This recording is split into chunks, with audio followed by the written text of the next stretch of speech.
열왕기상 3장은 유다 왕 여호사밧과 이스라엘 왕 여호람과 그리고 에돔 사람, 에돔 왕 3개국이 연합해서 모압을 공격하기 위해서 전쟁에 나간 이야기부터 시작이 되지요. 그 연합군이 에돔 왕의 권유를 받아서 길을 선택할 때 에돔 길을 통해서 모압을 공격하기로 했는데 물이 없었기 때문에 그 물 때문에 그들이 어려움을 겪었다. 그래서 엘리사에게 도움을 청하게 되고 이제 엘리사가 개입하게 됐다 하는 것이 이제 이야기의 시작입니다. 엘리사의 말, 사람들이 찾아와서 3명의 왕이 우리가 어떻게 하면 좋겠습니까? 라고 물었을 때 그때 대답해 준 엘리사의 말은 전혀 이성적이거나 합리적인 말은 아니었습니다. 그는 말하기를 골짜기에 개천을 많이 팔아. 너희가 비도 보지 못하고 구름도 보지 못하지만 이 개천에 물이 가득하게 될 것이다 라고 얘기했습니다. 이성적이지 않고 합리적이지 않죠. 합리적인 거라면 비가 오려면 바람이 불어야 되고 구름이 껴야 되고 구름이 껴야 비가 오는 것이 이성적이고 그게 일반 사람들이 생각하는 비 오는 과정인데 일부러 얘기했어요. 비도 보지 못하고 바람도 불지 않을 거다. 그런데 개천을 많이 팔아 이렇게 얘기를 하죠. 우리가 기도에 대해서 얘기할 때 기도는 전혀 이성적이지 않아요. 우선 하나님이 살아계시다고 생각해야 기도가 되고 그 살아계신 하나님이 나하고 무슨 관계가 돼야 내가 말하면 들어줄 정도의 깊은 관계가 돼야 기도는 되는 거예요. 기도는 일반인의 눈에 이성적이지 않아요. 그래서 기도하는 사람 보고 늘 하는 얘기가 뭐냐면 야, 기도한다고 되냐? 기도한다고 그게 되냐? 이렇게 얘기하죠. 그렇게 이야기하는 얘기가 근거가 뭐냐? 이성적이지 않기 때문이에요. 근데 비도 없어요. 구름도 바람도 없는데 기도는 응답이 돼요. 그게 언제 응답이 될지 아무도 모르는 거예요. 근데 때를 따라서 도우시는 하나님의 은혜를 받기 위해서 은혜의 보좌 앞에 가서 기도하죠. 하나님, 이거 어떻게 하면 좋겠어요? 하나님, 이 문제 어떻게 할까요? 라고 기도하면 비도 못 보고 구름도 없는데 어느 날 보면 그게 이루어져 있어요. 내가 파놓은 그 구멍, 그 개천에 하나님이 비도 없고 구름도 없는데 거기에 응답의 물을 담아주셔요. 그게 참 신기하고 놀랍죠. 그래서 기도는 이성적이지 않아요. 합리적이지 않아요. 그래서 이성을 생각하고 합리성을 따지는 사람은 기도를 못해요. 기도는 정적으로 신앙적이어야 돼요. 하나님의 말씀에 대한 신뢰, 그것에서 기도가 시작되는 거예요. 그래서 이스라엘 백성에게, 연합군에게 개천을 많이 팔아. 그래서 개천을 많이 파놨더니 어떻게 되느냐? 20절에 보면 아침이 되매, 그 다음에 소재 드릴 때, 아침 소재 드릴 때 에돔에서 물이 흘러나와서 그 땅에 가득하게 되었다. 이렇게 얘기하죠. 그러면서 우리 본문에 보면 야, 이게 우연이냐? 에돔에서 물이 흘러 들어온 게 이게 우연이냐? 이게 그렇게 우연일 수 있잖아.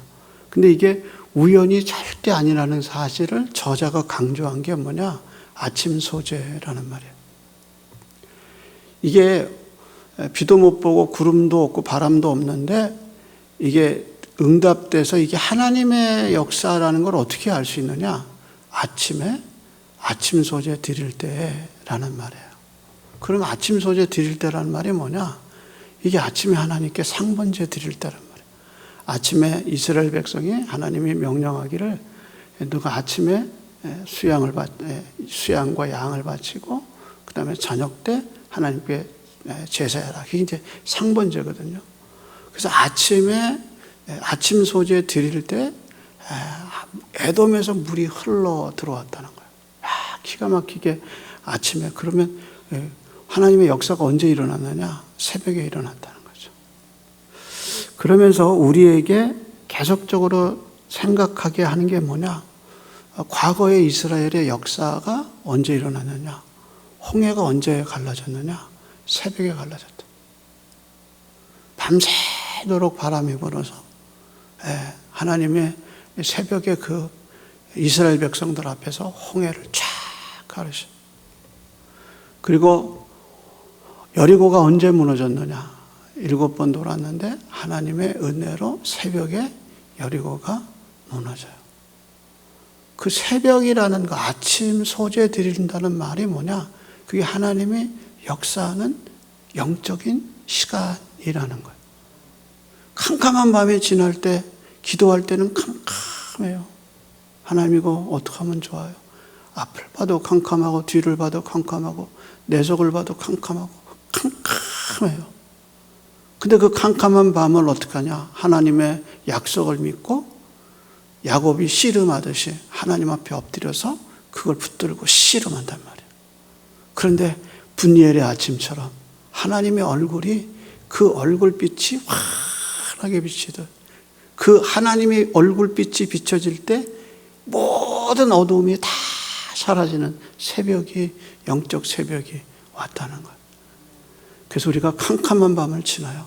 사망의 음침한 골짜기를 지나요. 그런데 해를 두려워하지 않을 것은 뭐냐? 새벽에 응답하신 하나님. 그래서 시편 45편 6절에 분명히 말하기를 이렇게 얘기하죠. 46편 5절에 하나님은 그 성중에 계심에 성이 흔들리지 않아. 하나님은 흔들리는 법이 없어요. 우리는 흔들리고 우리는 넘어지지만 하나님의 성은 흔들리지 않아. 왜? 하나님이 견고한 바위가 되시기 때문에. 그래서 그 하나님이 언제 우리를 도우시느냐? 새벽에 하나님이 응답 도우시리라. 그게 영적인 어두움 때는 하나님 우리를 지켜보셔요. 네가 그 어두움 속에서 어떻게 하나? 하나님 지켜보셔요. 근데 하나님이 그 어둠 속에서 내가 하나님의 약속을 붙들고 몸부림을 치고 하나님의 약속을 믿고 기도하고 엎드리고 마치 엘리야처럼 내 머리를 그 무릎 사이에 놓고 하나님 도와주세요. 하나님 도와주세요. 그 기도를 원장님이 언제 들으시냐? 새벽에 도우신다. 새벽에. 그게 하나님의 시간이에요. 그래서 이 역사가 하나님의 역사라는 것을 어떻게 아느냐? 이 하나님이 그 물을 보냈다. 이렇게 시시하게 얘기하지 않아요. 함축적으로, 축약적으로, 암시적으로. 아침에 서재 드릴 때 에돔에서 물이 약속대로 흘러나왔다. 이렇게 얘기하죠. 이게 하나님의 은혜예요, 은혜. 그래서 새벽에 도우시는 하나님, 여기서 경험하는 거예요. 여러분, 하나님은 우리에게 새벽을 갖다 줄 줄로 믿습니다. 하나님은 새벽에도, 하나님의 돕는 시간은 새벽에. 캄캄하고 어두움이 지나. 그 캄캄함이 지나야 새벽이 오는 거예요. 그런데 하나님이 이 기적을 이루시기 전에 약속하신 게 있어요. 근데 그 약속을 사람들은 비만 오면 되니까, 왜냐하면 비가 오면 사람들이 물을 마시고 사람들이 가축들이 물을 마시고 문제를 해결하니까 이게 그 다음 얘기는 그게 무슨 얘기인지 잘 몰라요. 근데 엘리사가 지나가는 말처럼 이렇게 얘기를 했죠. 하는 말이 이것은 여호와 보시기에 작은 일이라 여호와께서 모압 사람들을 당신 손에 넘기리니 당신들이 모든 견고한 성읍과 모든 아름다운 성읍을 치고 모든 좋은 나무를 베고 모든 샘을 메꾸고 돌로 모든 밭을 헐리라. 고대의 전쟁에서요, 어떤 지역을 점령하면 승리를 갖고 온 승리한 쪽이 이 점령한 지역이 다시 일어나지 못하게 고전적으로 하는 방법이 두 가지가 있어요. 하나가 뭐냐면 그 성벽을 헐고 주위에 있는 나무를 다 베버려요. 그러니까 성벽도 헐고 주위에 나무를 다 뱄으니까 숨을 데가 없는 거예요. 그래서 성벽을 헐고 나무를 다 베서 시야를 확보하게 하고 가리는 게 없게 만들어요. 그 다음에 쓰는 방법이 뭐냐? 그 지경에다가 소금을 뿌려버려요. 소금을 뿌리면 어떻게 되냐? 농사가 안 되는 거예요. 그리고 그 지역에도 어떻게 하냐? 소금이 없으면 어떻게 하냐? 돌을 갖다 다 부어버려요. 그러니까 샘도 돌을 부어버리고 밭도 다 돌밭을 만들어. 옥토를 다 뭘로 만드느냐? 돌로 만들어버려요. 돌밭을 만들어버려요. 그것이 뭐냐? 전통적으로 전쟁에서 승리한 사람들이 그 나라를 다시 일어나지 못하게 하는 방법이 전통적인 그 방법이에요. 그러니까 하나님이 엘리사를 통해 하신 말씀이 뭐냐? 너희가 그렇게 성읍을 점령하고 성읍을 무너뜨리고 나무를 베고 그리고 모든 돌로 그 나라를 다시 일어나지 못하게 할 것이다 라고 그렇게 얘기한 거예요. 근데 그걸 얘기할 때는 아무도 관심 안 썼어요. 그런데 아침에 보니까 아침에 모압 쪽에서 보니까 그 에돔에서 흘러온 물이 아침 해가 비치는데 보니까 그게 피같이 보이는 거예요. 여러분 한번 생각해 봐야 돼요. 모압의 군대가 전쟁을 예비하면서 갑옷을 입을 만한 사람부터 그 위까지 다 군대를 만들어서 전쟁을 임하게 했다. 그러니까 그 성읍에서 바라보는 그 앞에 얼마나 긴장하고 봤겠어요. 그리고 그러니까 성읍의 파수대들은 그 앞에 있는 지경에 뭐가 있는지 다 알아요. 여러분 DMZ에서 보초를 쓴다고 생각해 보세요. 어디에 뭐가 있는지 보초를 쓰는 사람은 다 그 지역에 익숙한 거예요. 근데 이게 무슨 일이냐? 이게 땅을 파버린 거예요, 그 앞에. 그래서 여기도 땅 파고 저기도 땅 파고 다 땅을 파버리니까 지형을 어떻게 가름할 수가 없게 된 거예요. 그래서 보니까 그 앞에 다 구멍을 파놔가지고 이게 옛날에 봤던 지형이 아닌 거예요.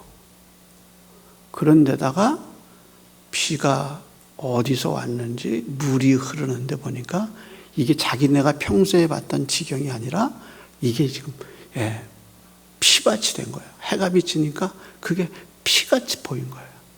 그러니까 어떻게 했느냐? 야, 이 사람들이 서로 싸우다가 지들끼리 전쟁했나 보다. 그리고 한 말이 가서 노획하자. 이제 전쟁에서는 이 사람들이 죽었으니까 이 정도 피를 흘렸으면 살아남을 놈이 어디 있냐.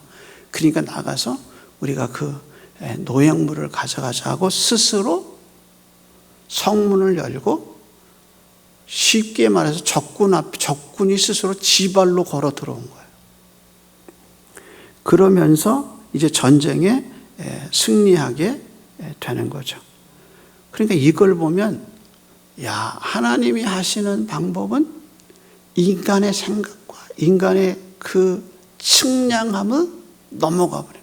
그러니까 새벽에 역사하시는 하나님은 내 생각과 내 뜻을 확실히 넘어요. 그래서 사도 바울이 에베소서 3장에서 하나님을 자기가 경험한 거예요. 수많은 그 어려움을 겪으면서 또 전도 여행을 하면서 자기가 경험한 하나님을 뭐라고 얘기했느냐? 에베소 3장 20절에 이렇게 얘기했어요. 우리 가운데 역사하시는 능력대로, 그러니까 하나님이 우리 가운데서 역사하시는 능력이 있단 말이에요. 그 능력대로 우리가 구하거나 생각하는 모든 것에 더 넘치게 하실 하나님, 이렇게 얘기했어요. 그러니까 하나님이 어떤 분이냐? 우리가 기도하고 우리가 구하는 것, 심지어는 구하지 않고 생각만 했던 것까지라도 그것보다 더 넘치게 능력으로 행하시는 그분이 누구냐? 바로 나의 하나님이다. 그렇게 고백한 거예요. 정말 하나님이 인도하신 일생을 돌아보면 내 생각, 내가 기도하지 않고 생각만 했던 것보다도 더 하나님이 위대하게 일을 이끌어 가시는 걸 우리가 볼 수 있어요. 그래서 그건 바울이 경험한 하나님인데 이거 우리가 경험한 하나님. 그 하나님을 누가 경험하고 있느냐? 이 3개국의 사람들이 경험하고. 칼 한 번 안 썼어요? 이거 말 한 번 안 탔어요? 그런데 이 사람들이 자기들 앞에 찾아오는 거예요. 그냥 제 발로 찾아와서.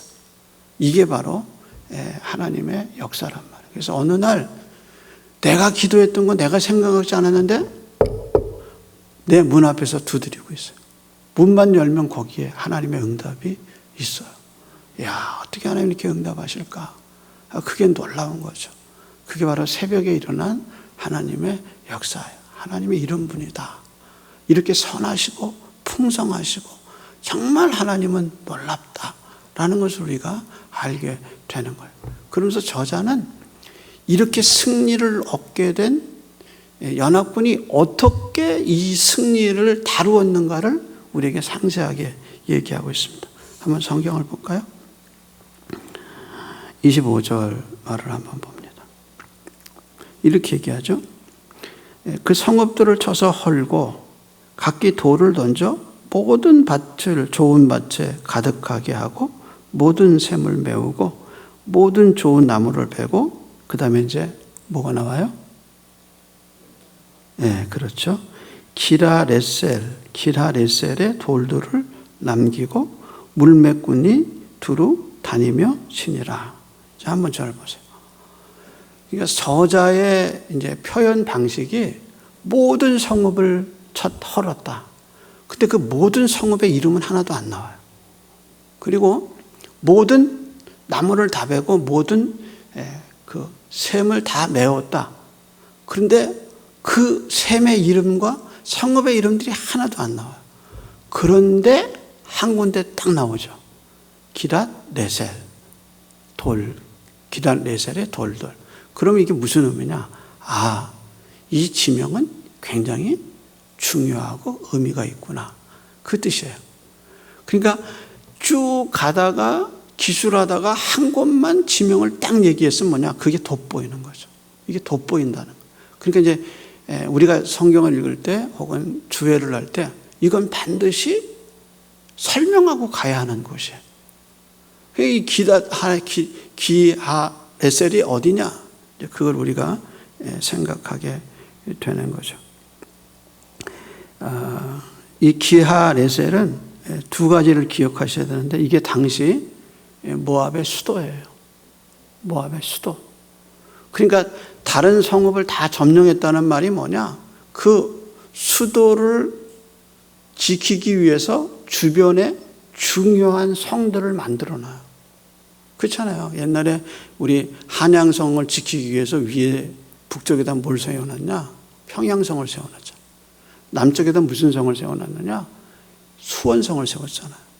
그래서 수원에서 들어오면, 아래에서 들어오면 수원성이 커버하고 북쪽에서 내려오면 평양성이 보호하게 그렇게 만들어놨어요. 그것처럼 수도를 보호하기 위해서 양옆에다가 다 든든한 성읍들을 세워놔요. 그게 수비성이에요. 근데 그 성읍들이 다 어떻게 했느냐?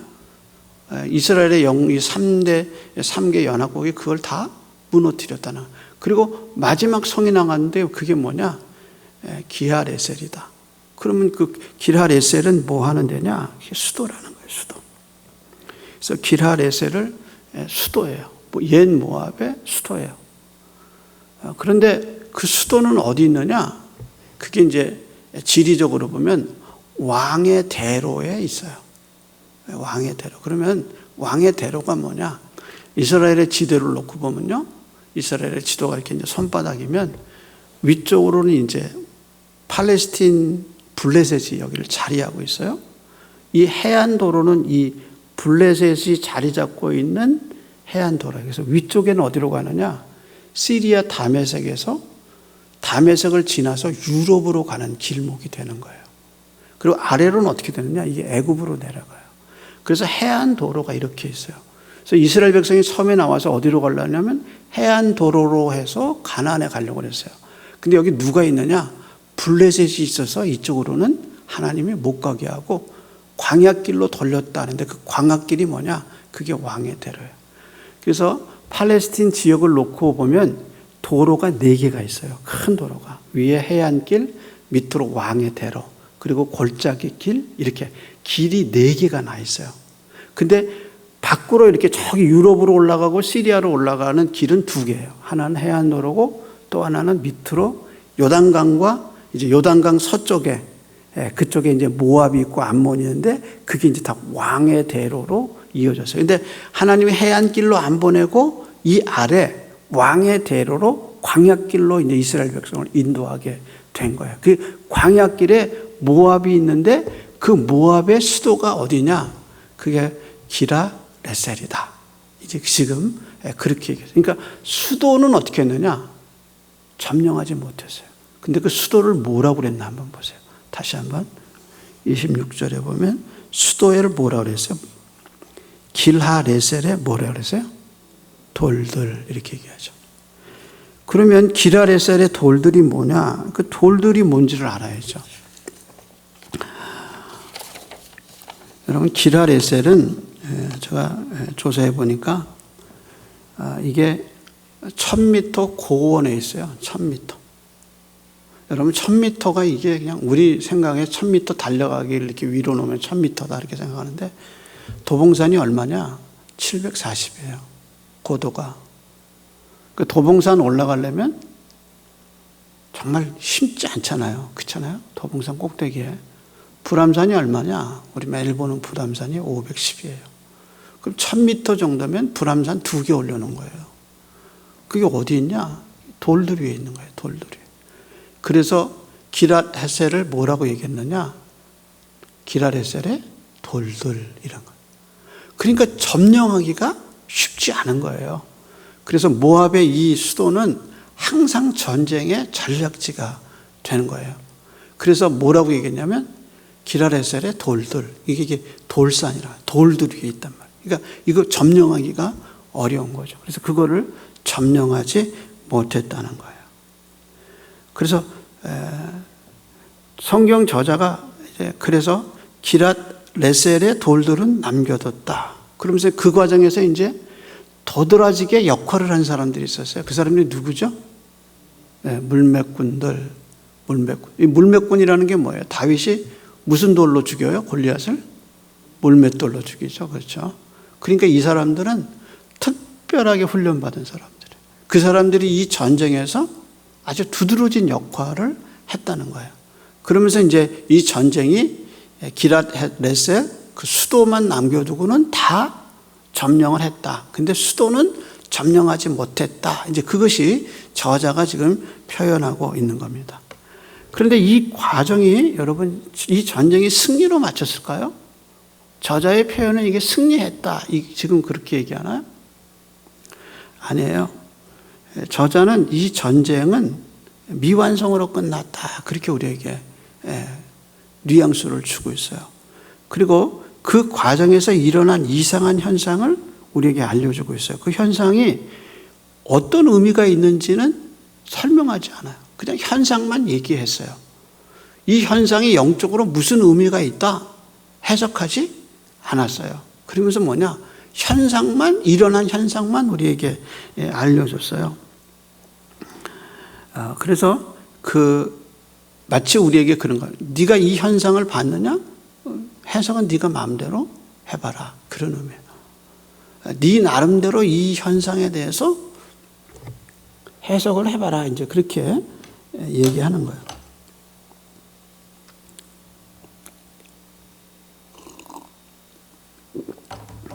그러면 무슨 현상을 얘기했느냐? 이제 26절에 보면 모압 왕의 전세가 악화되자 어떻게 했냐? 자기가 데리고 있던 정예병 700명을 데리고 이걸 돌파하려고 했어요. 그래서 이제 백성들에게 용기도 주고 또 자기가 뭔가를 보여주겠다고 생각했는지 700명의 정예군을 데리고 이 전쟁터에 뛰어들었어요. 근데 격파하지 못했어요. 그래서 어떻게 했냐? 이제 도로 올라가서 돌아와서 어떻게 했느냐? 자기 그 성읍 위에서 자기 장남, 왕이 될 장남을 번제로 드려요. 그러면 우리는 물어봐야죠. 어떤 신에게 번제로 드렸을까? 모압의 신은 그모스예요. 그모스. 근데 이 그모스는 여신이에요. 근데 여러분 성경에 보면 신명기에 하나님이 이스라엘 백성이 광야에서 이제 가나안 땅에 들어가면 절대로 하지 말라고 그런 게 뭐냐면 몰렉 신에게 너희 자녀를 번제로 드리지 마라. 인신 제사를 하나님이 금하셨어요. 근데 그 몰록이라는 신이 암몬 사람에게는 몰록이에요. 그런데 모압 사람에게는 그 몰록이 그모스라고 불렀어요. 근데 그모스는 여신이에요. 사진을 보면 소의 형상을 갖고 있어요. 그래서 소예요, 소. 우리 말하는 소인데 여기에 뿔이 이렇게 나 있고 소가 한 마리 이렇게 딱 있어요. 그리고 몸은 뭐냐? 몸은 사람이에요. 그리고 몸 한가운데 커다랗게 구멍이 뚫려 있고 화로가 있어요, 화로가. 그리고 화로 밑에 이렇게 손으로 이렇게 손을 대고 있어요. 그럼 어디다 이 손에다가 자식을 올려놓는 거예요. 자기가 바칠 자식을. 그리고 여기다 불을 떼는 거예요. 그러니까 그 손에서 화재의 연기로, 화재로, 불로 그 자식이 죽는 거예요. 그러면 그모스 신에게 언제 이런 제사를 드리냐? 세 가지 경우 때 드려요. 첫째는 이게 신의 마음을 살 때, 신을 감동시키기 위해서 자기가 가지고 있는 것 중에 가장 귀한 거를 그 신의 마음께 드리는 거예요. 그러면서 이렇게 얘기하는 거예요. 내가 이것까지 드렸는데. 이게 종교심이에요. 우리가 가끔 하나님께 내가 이렇게까지 했는데 하나님 나한테 이러실 수 있어. 그게 뭐냐? 종교심이에요. 그게 신의 마음을 얻고자 하는 거예요. 그게 종교심이에요. 그 신앙심하고 종교심은 이게 한 끗 차이에요. 한 끗 차. 우리는 하나님께 드리는 것이 내가 받은 하나님의 은혜가 너무 큰 거예요. 그래서 하나님의 마음을 사기 위해서 11조 하는 게 아니에요. 하나님의 마음을 사기 위해서 헌금하는 게 아니에요. 내가 받은 은혜가 너무 귀해서 모든 것이 하나님의 것이에요.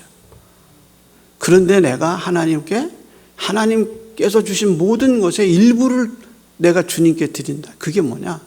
내 게 아니라는 거예요. 그래서 내가 돈으로 살지 않고 내 힘으로 살지 않고 하나님의 은혜로 삽니다라는 그 하나님의 은혜가 감사해서 드리는 게 그게 바로 헌신이고 헌금 생활이에요. 근데 종교 생활은 어떻게 하냐? 자기가 가장 뛸래야 뛸 수 없는 귀한 것을 드려서 신의 마음을 사는 거예요. 그래서 가장 귀한 게 뭐냐? 아들이죠. 딸이죠. 근데 그 중에서도 가장 귀한 게 뭐냐? 장남이죠. 장남. 그래서 어떻게 했냐? 자기 장남을 그모스에게 드린 거예요. 그래서 장남을 드리면서 신의 마음을 사지요.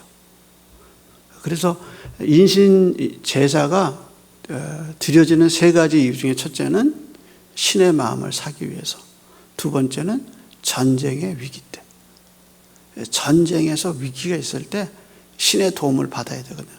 전쟁의 위기 때 드려요. 세 번째는 축복을 받기 위해서. 그래서 잘 먹고 잘 살기 위해서 어떻게 하느냐? 자기의 자식을 드리는 거예요. 그게 뭐냐? 종교예요, 종교. 그래서 지금 위기 때 이 모압 왕이 자기 왕이 될 장남을 그렇게 성문에서 드려서 많은 사람들이 보는 데서 그 성문에서 자기 아들을 번제로 드려요. 근데 이상한 것은 그렇게 드렸어요. 그래서 어떻게 됐느냐? 어떻게 됐어요? 27절 한번 보세요. 이에 자기 왕위를 이어 왕이 될 만한 아들을 데려와 성 위에서 번제를 드린지라. 그때 그 다음에 어떻게 됐어요? 이스라엘에게 크게 경노함이 임하고 그들이 떠나 각각 고국으로 돌아가더라. 그러니까 저자의 시각을 보면 모압 왕이 그렇게 자기 신에게 아들을 바쳤는데 그 다음에 어떻게 했냐? 경노함이 누구에게 임했다고 그랬어요? 이스라엘에 임했다. 그럼 우리가 이걸 보면서 이 먹혔네 이런 생각이 들어가는 거죠. 이거 어떻게 된 거지? 이 경노라는 말이 이제 그런 말이에요. 하나님이 이스라엘에 대해서 분노, 경노하셨다 할 때 쓰는 단어와 같아요.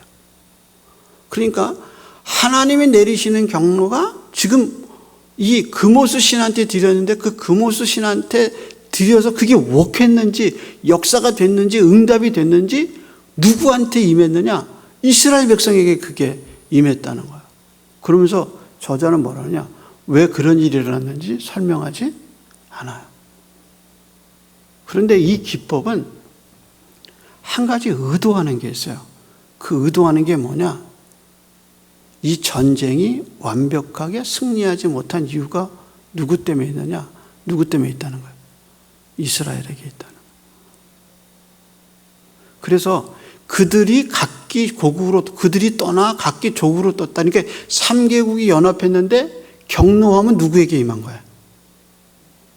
이스라엘에게 임한 거야. 그러니까 지금 연합군의 순서가 어떻게 되냐?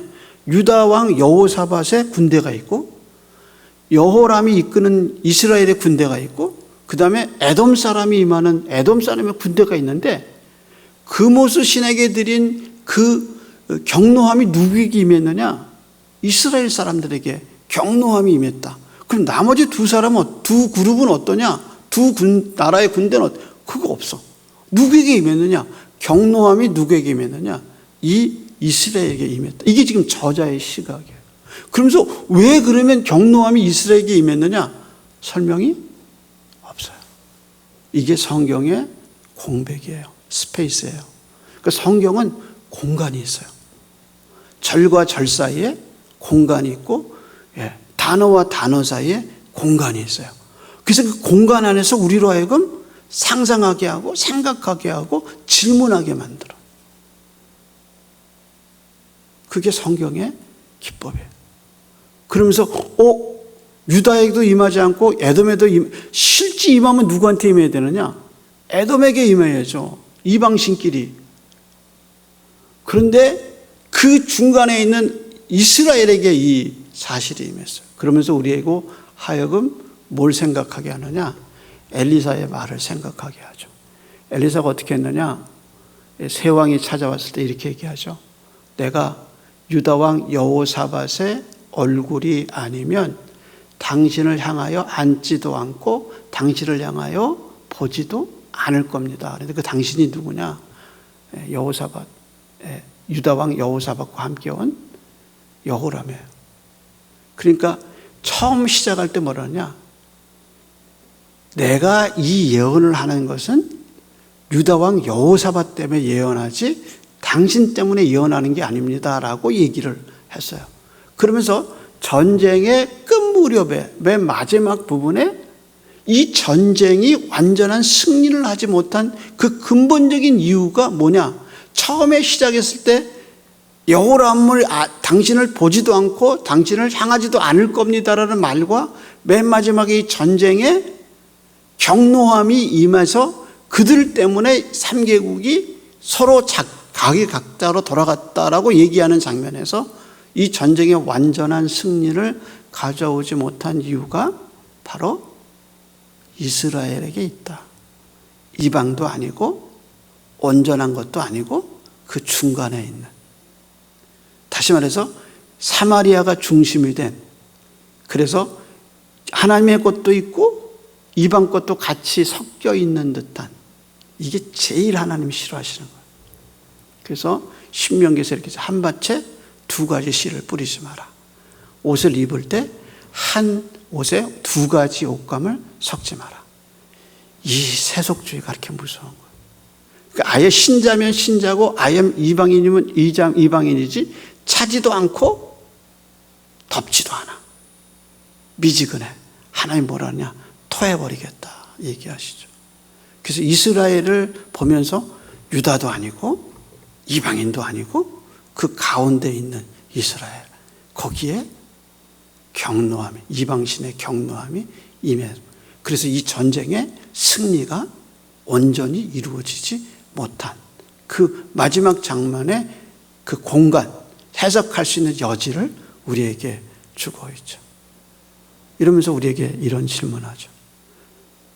난 요즘 신앙생활을 어떻게 하냐?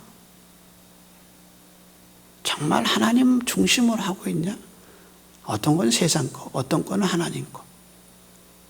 그러면 뭐냐?